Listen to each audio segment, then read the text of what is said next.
Okay, good afternoon, everyone, ministers, ambassadors, representatives of the media, and everyone who can join us both here in person and virtually. Welcome to the press conference. Recording in progress. Yeah, we're being recorded. Welcome to the press conference summarizing the visit to the South Caucasus by the foreign ministers of Austria, Lithuania, and Romania under the mandate of EU High Representative Vice President Josep Borrell. I'd like to start this press conference by handing the floor to EU Ambassador Karl Hartzell, who will say a few words. Ambassador. Very briefly, just to say a warm welcome to our three foreign ministers today. We have had an absolutely fantastic day, very useful, with meetings with the Prime Minister here in Georgia, the Foreign Minister, and a visit up to the ABL. Today is the conclusion not of a Georgia trip, but of a regional trip that started yesterday in Azerbaijan and went through Armenia. And what we will be hearing today are the impressions and the assessments from the foreign ministers. Again, thank you so much for being here, and I'll give you the floor now. Well, thank you so much, Ambassador. From the outset, I would like to express a well-deserved word of appreciation for our partners from Georgia, Azerbaijan, and Armenia for their warm hospitality and the excellent organization of this tour through the South Caucasus, a region having strategic importance for the European Union. And also I'd like to add our gratitude to the EU delegations in Baku, Yerevan, and Tbilisi, together with our national diplomatic missions on the ground, for putting together in a very short time a very dense, consistent schedule and for making the necessary arrangements for our tour. This is the first joint visit to the Eastern neighborhood by a group of European foreign ministers, coordinated with and mandated by the High Representative Josep Borrell. And I believe it was a very successful endeavor, especially as the challenges faced by our Eastern partners are high on the EU agenda.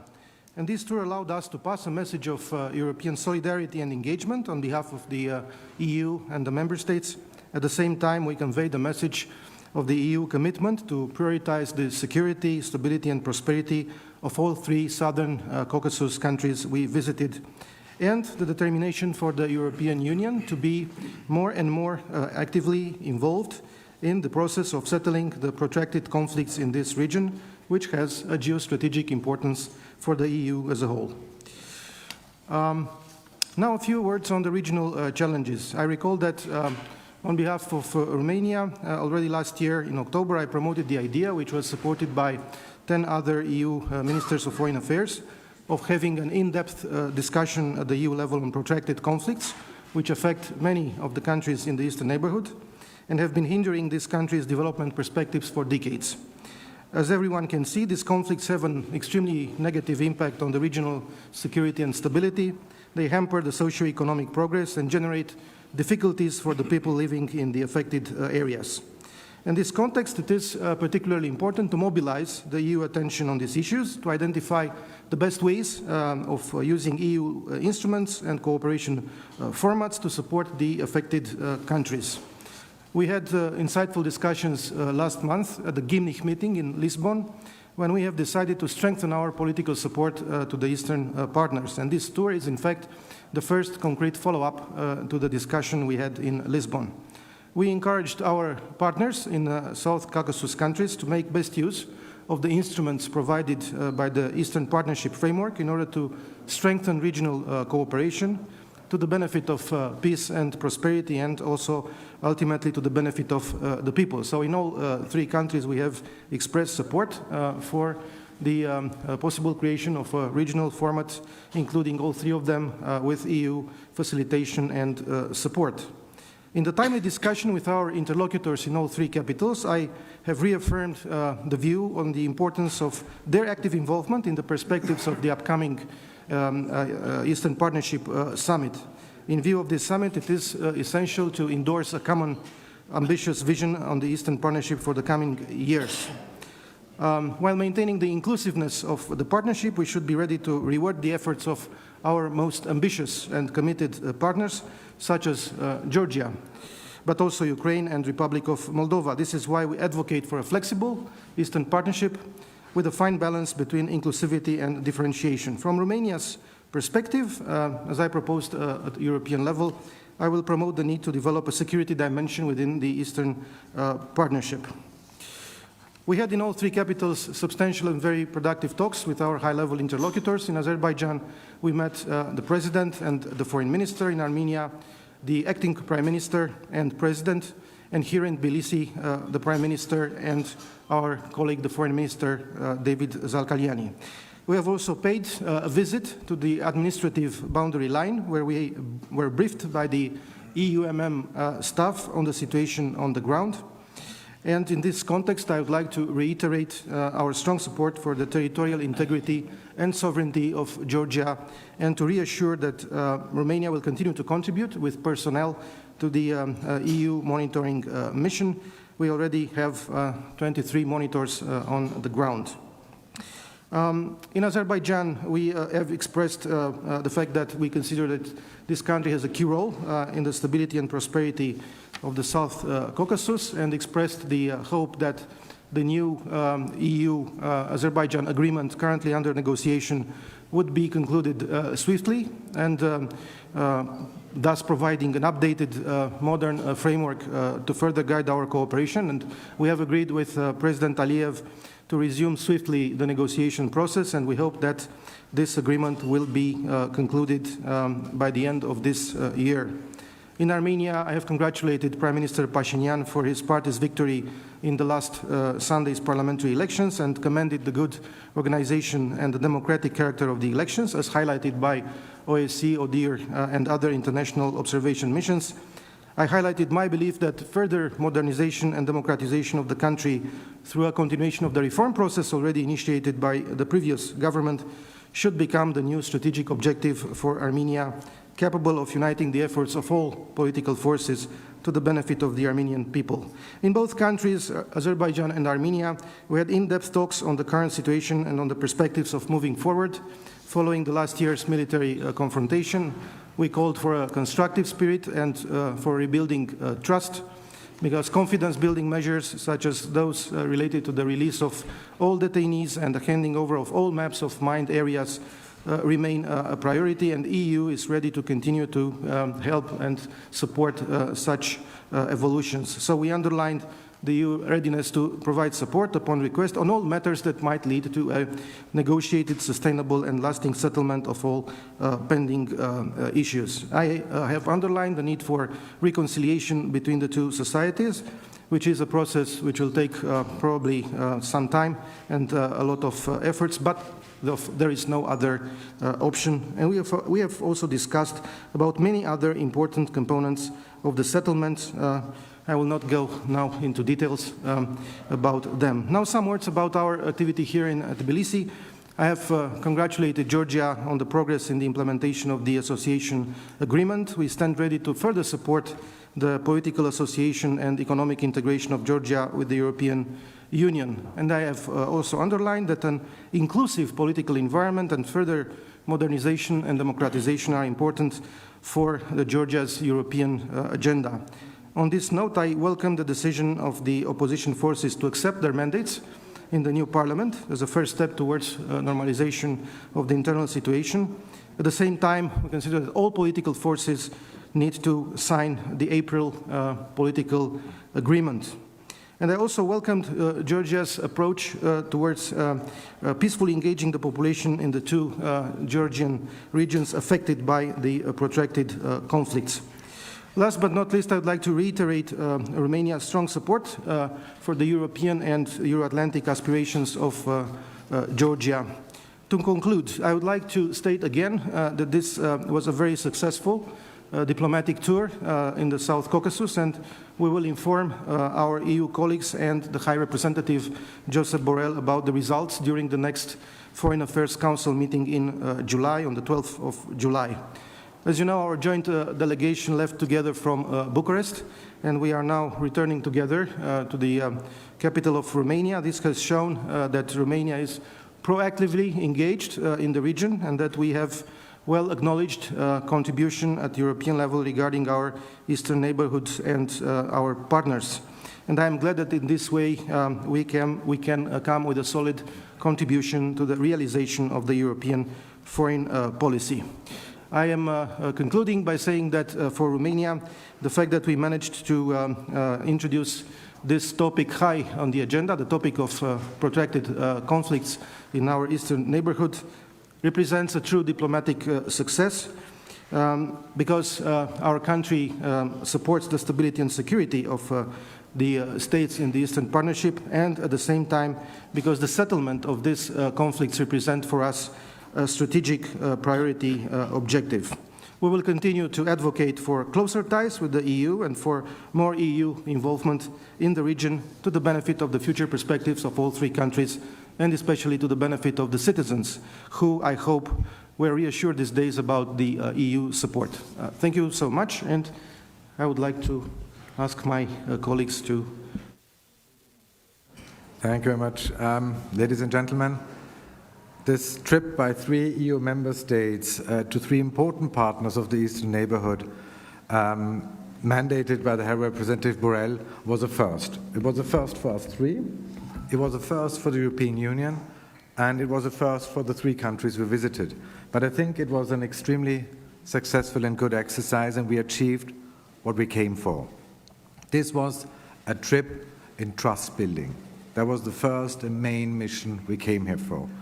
The second point was that this trip is a clear signal that we remain as European Union engaged and committed to the region. We will not leave the region to other actors. And we are willing to build a positive agenda for the whole region. When it comes to Georgia, many things have been already said. It is clear that the European Union and we 3 stand clearly behind sovereignty, independence and territorial integrity, and they're simply not negotiable. One thing, and we visited in the morning the EUMM mission, the continuing borderization is something we have to be really worried about. This is simply unacceptable that constructions are made there which are not temporary. This is something which has been reinforced during the COVID-19 pandemic, and this is something where we have to see that the lives of people are directly affected. In this context, let me reiterate that the detentions of Georgian citizens are simply illegal, and these people have to be released immediately and unconditionally. But the borderization proves also that there's a necessity and importance to reach out, to engage across the administrative bordering lines. On the agreement of the 19th of April, yes, all forces should join the agreement and it should be fully implemented. The motto should be, play by the rules, don't play with the rules. As far as Azerbaijan and Armenia are concerned, we had very intensive talks, as already said, with President Aliyev and Prime Minister Pashinyan. Our aim was to sound out what measures are possible to build confidence. And the trip reconfirmed what we knew beforehand, that trust is the most needed resource in the region, and it's the most scarce resource in the region. So our aim was to plant the first seeds of trust. We know that the wounds inflicted during the Nagorno-Karabakh war are still open. They haven't healed yet, but we need a healing process. And the good thing is the trip showed clearly that all sides realize that the healing process is indeed needed and that they need partners in order to embark in this process. And the European Union stands ready to help in every way possible. Let me say in this context too that we highly welcome the important role of Georgia in this context and of the Prime Minister himself, who was instrumental in making possible the release of the first detainees by Azerbaijan and the handing over of the first mind maps by Armenia. I think this trilateral cooperation is beneficial to all partners, and this is something we as European Union will strongly support in the future, and we stand ready to engage in this, if we might say, the 3+1 format. At the end, I would like to simply thank the EU delegations and the External Action Service in Brussels for the brilliant organization and for the briefs and for accompanying us. I believe that has been a really good EU endeavor and trip, and I'm happy to have been part of it. Thank you. Thank you very much. Well, indeed, a lot of already has been mentioned, but I would start with thanking Bogdan and Alexander for an excellent visit and great cooperation that we had during the last couple of days through our travels in 3 countries.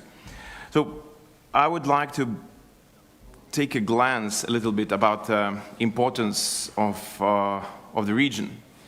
I would say that this is one of the most geopolitical regions, not only near EU, but I would say in the world. There are a lot of regional powers that are interested in asserting their influence in all 3 countries of the region. But interestingly enough, that even though all 3 countries are rather different in their attitudes to so many things, but nonetheless they share several things also. And one of the things is that all 3 countries share the need for stability and predictability of the region. And unfortunately, the powers that are involved or trying to be involved in the region very seldom provides stability for the countries that strive for it. Not to say that they are, in many cases, against the country's wish, for example, to be closer to EU or transatlantic alliance. Therefore, it is clear conviction that EU has to be present and has a very clear mission why it needs to do that. Because we clearly believe that EU is the power, is the geostrategic power that can actually provide stability, democracy, and the needed reforms that would help the countries like Georgia on their path to European or transatlantic institutions. So therefore, I think that this visit comes at a very good time, especially not only to provide, but also to listen. What and how can Europe get involved more? When we're talking about Armenia and Azerbaijan, I think that we stress that during our meetings, that first we have to help to build confidence that the discussions would start. And I'm really happy now that EU was already involved in the processes together with leaders of Georgia in the exchange of detainees that were detained in Azerbaijan, as well as maps of the minefields that were in Armenia. That is indeed a very important and strategic step, and I'm really hopeful that this can continue. Furthermore, I think that when there is enough confidence built up, there is a possibility to talk about European involvement that would strengthen the connectivity of the whole region, be it gas supplies, be it electricity connectivity between the countries, or railways or roads. Europe has knowledge in this. Europe has know-how in this. We've done that before in other countries. So I think that would be the benefit of the whole region. Few words about Georgia. We had an excellent meetings, a couple of meetings today. Many things were mentioned, so I will very briefly just put some points that I see that as rather important. We've talked about the need of immediate release of Mr. Gaheladze. This is a very sore subject for the government of Georgia, and we really support their request that the illegally detained person should be immediately released from where he's held now. We also stressed that the agreements in which EU participated need to be fulfilled and honored in full. And also, as I mentioned before, we commended Georgia's involvement in the confidence-building measures between Armenia and Azerbaijan. I think that Georgia has a very special role to play in building more confidence and more stability in the region. It can really take upon the leadership in the region, and I'm really happy to see the first steps to this direction are taken. Thank you. Okay, thank you very much, ministers. We will now move on to questions from journalists. We have compiled a list here, which I will go through. Just a kind reminder that questions should be in English. Please keep them as brief as you can so we can fit as many as possible. And please, one question per media outlet. I'd like to start then with a question from Rustavi 2 TV here locally. Please go ahead. The microphone is there. And sorry, and one more thing, please specify if your question is to all the ministers or to one minister in particular. Yes, thank you. Hello, sir. TV channel Rustavi 2, Miriam Gorgodze. We know you are mostly focused on the region security issue, but I want to use this opportunity and ask you about European Union and Georgia relation. We all know you are here on behalf of Mr. Joseph Borrell, and also European Union is a very close friend for Georgia. Now, currently, unfortunately, Georgia is under continuous Russian occupation. And what do you see, how do you see Georgia's perspective of Euro-Atlantic perspective, I mean, and specifically, what do you think, how realistic is Georgia's aspiration to become a member of European Union in 2024? Are we ready? What do you think? Thank you.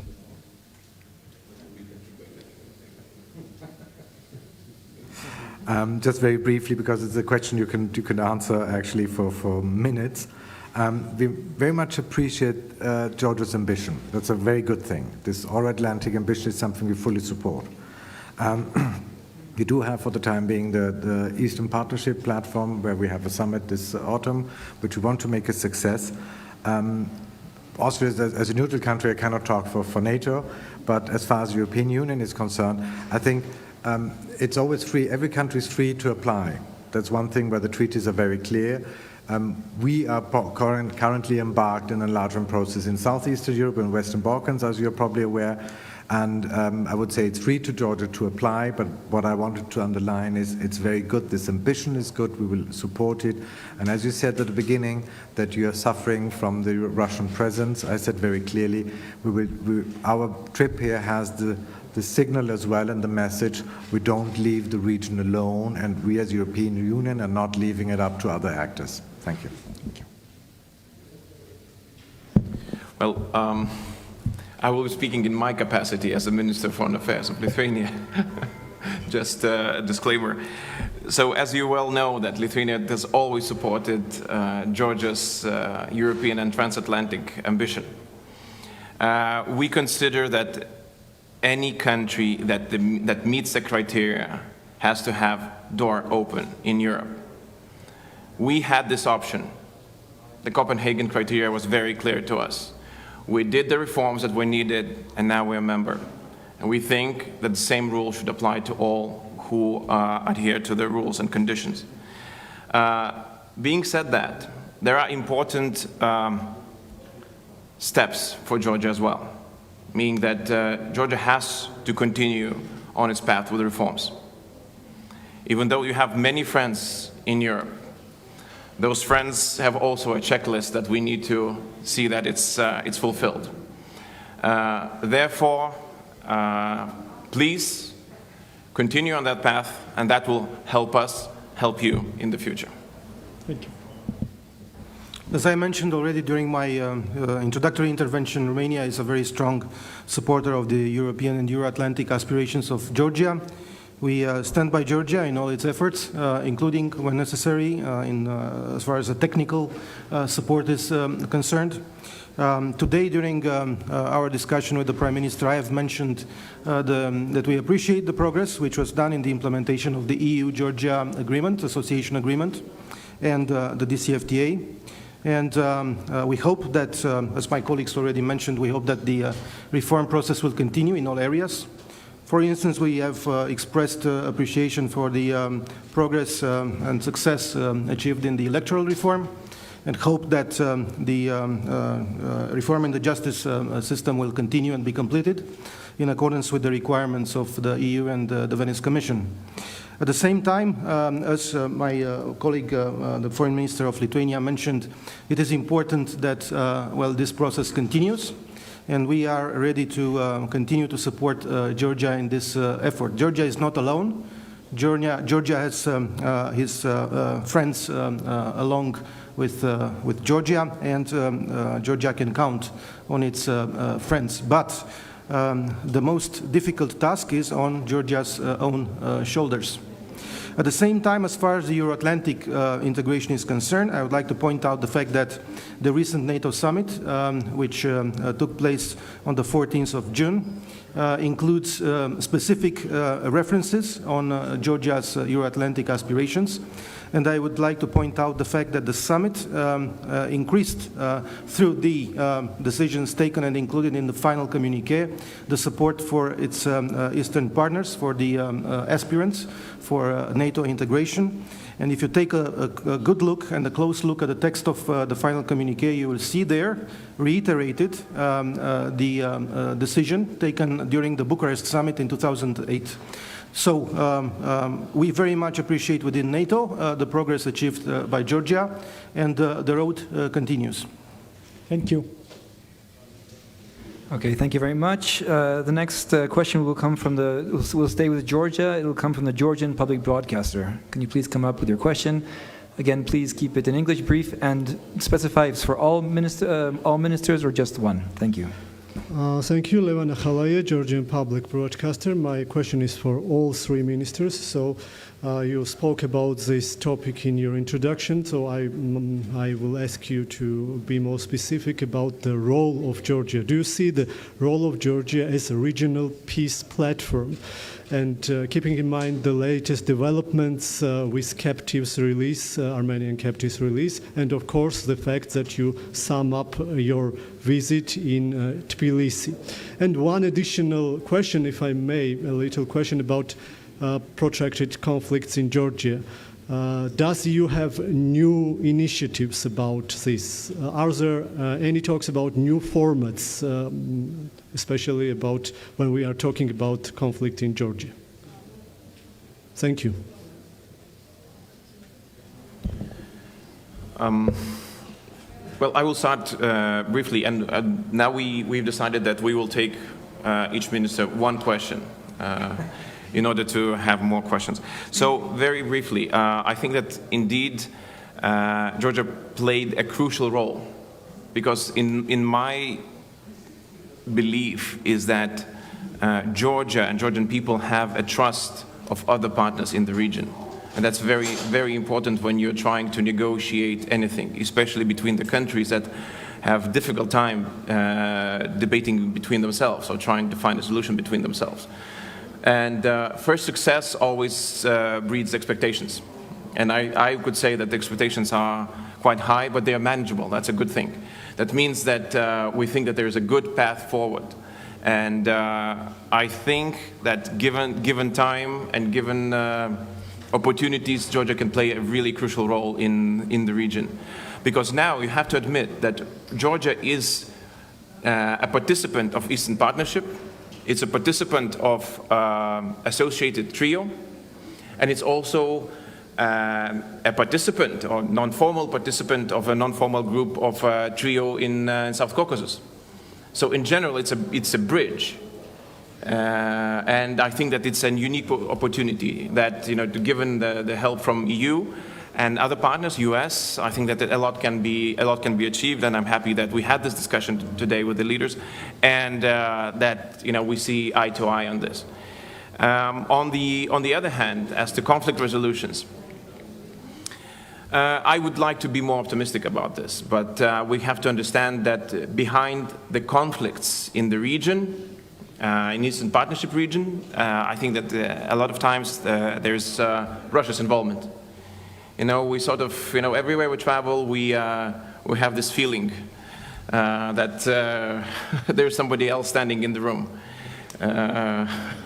Hopefully there wasn't. But nonetheless, I mean, we have to engage, in the same formats that are present. We still have belief in the formats that are present either in Georgia, be it Ukraine, or be it in any other country, and find universally approved, internationally approved rules for negotiating the conflicts. And EU has played part in this and will continue to play part in this. Thank you very much. Thank you very much. Next question will go to the Armenian public broadcaster, Mr. David Muradian, via Zoom. Let's see if we can get a question. Hello, can you hear me?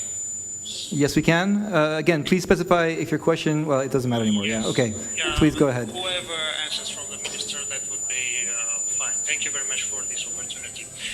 Azerbaijani armed forces made an incursion into the sovereign territory of Armenia, which is not only against the efforts for the peace building in the region, but also increased the regional tensions. I would ask whoever can answer, how can you comment on Azerbaijan's destructive step and the proposal by Armenian government on the issue, and what messages did you deliver on this in Baku? Thank you very much.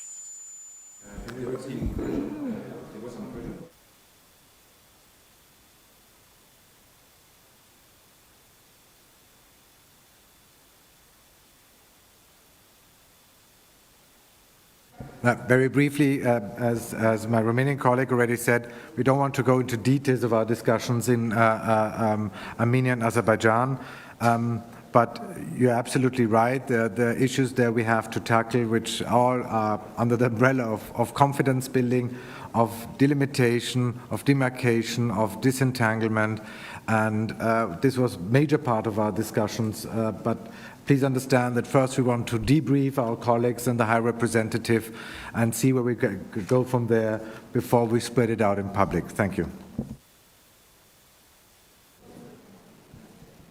Okay, thank you very much. We'll move on then to the next question. The next question is from Radio Free Europe, Radio Liberty, the office in Armenia. I don't know if they had some technical issues in the Zoom. Are they available in the Zoom? If not, are you? You're here. Okay, so in that case, maybe we'll move the question to the Radio Free Europe, Radio Liberty office in Tbilisi.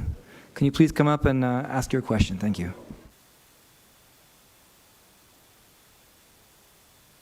Yeah. No? Yeah, thank you. What can Georgia hope for when 20% of its territory is occupied and the European Union only sanctions Russia for Ukraine and plans to restore high-level dialogues with Russia? Thank you.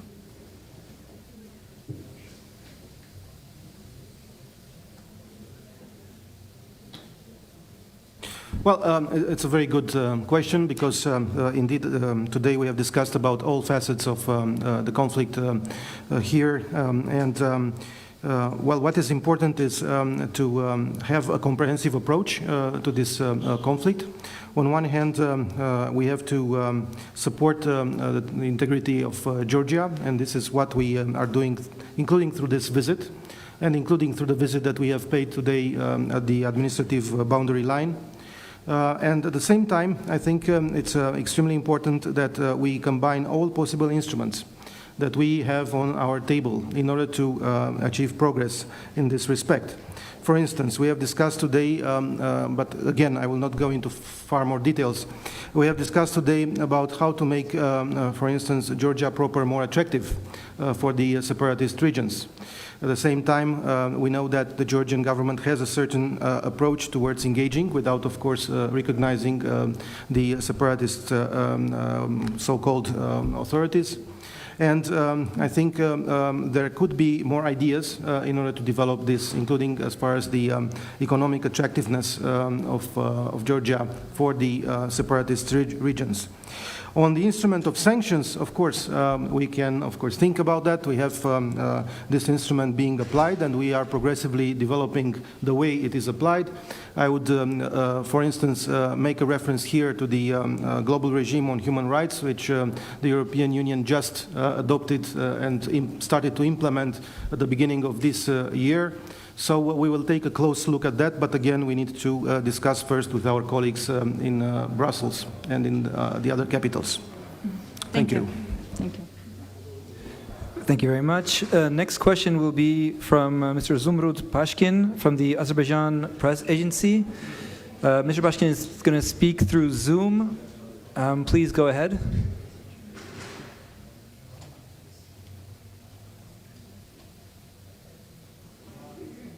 Okay, I don't think that's working. Okay, maybe we'll skip ahead and then come back to Mr. Pushkin when the next question is done. The next question was submitted in writing, so I'm going to read it out. It comes from Mr. Ismail Fataliev from the Azerbaijan Journalist Network.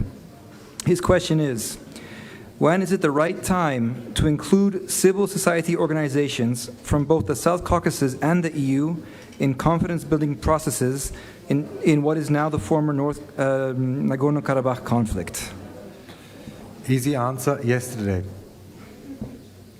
Actually, we have discussed, and I have mentioned in my intervention, the fact that it is extremely important to promote all kinds of reconciliation instruments and methods. And reconciliation includes also civil society organizations. And I think it is extremely important that at the end of the road, the two societies be reconciled and start to understand each other in a more comprehensive manner. At the end of the day, this conflict affects everybody. So it is extremely important that the final resolution and the comprehensive resolution of the conflict takes care of, especially the most affected ones, which are the people. So yes, the answer is yes, we need reconciliation and involvement of the civil society organizations. Great, thank you very much. And at this point, we will move on to the last question. It's actually Ms. Pashkin. I'm very sorry for calling it wrong. But can you ask your question? Does it work? Yeah, we don't hear you. Maybe you can type your question in the chat and I will read it out. Is that possible?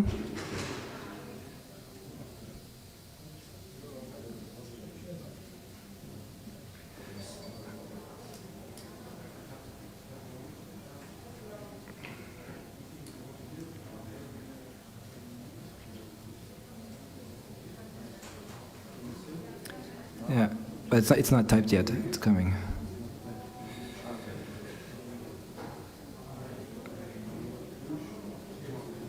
Okay.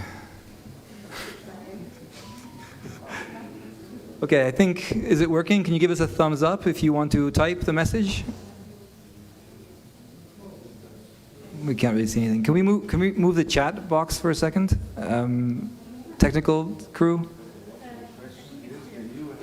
There it is, sorry. Okay, I see it, I'll read it. My question is, does the EU have concrete suggestions to the confidence-building measures between the nations? Yes, we do, but as I said beforehand, this was something where we discussed extensively with the President and the Prime Minister. We will now get back to Brussels to brief our colleagues, and this trip was all about that. This trip is about showing that the European Union is engaged, will remain engaged, and if we can do something, if the European Union can deliver something, then it's confidence building. Then it's using the potential, reaching from civil society to economic actors to political actors. That's what we are good in as European Union. And trust me, this is exactly what our message was. And but we are aware that this is still a very sensitive issue, that the wounds inflicted during the Nagorno-Karabakh conflict are still open, that we have to start this healing process. So please understand that we are cautious with what we say publicly, because we are still in a situation where one word too much could, reach or cause a reaction by the other party, which would like to prevent. Okay, great. Thank you very much. I think we're almost out of time. There may be the option for one more quick question, or I think, or maybe not. Sorry, I just heard that we are out of time. Okay, very good. So thank you very much for everyone for joining us. Thank you, ministers, for your time. And this press conference is over. Thank you.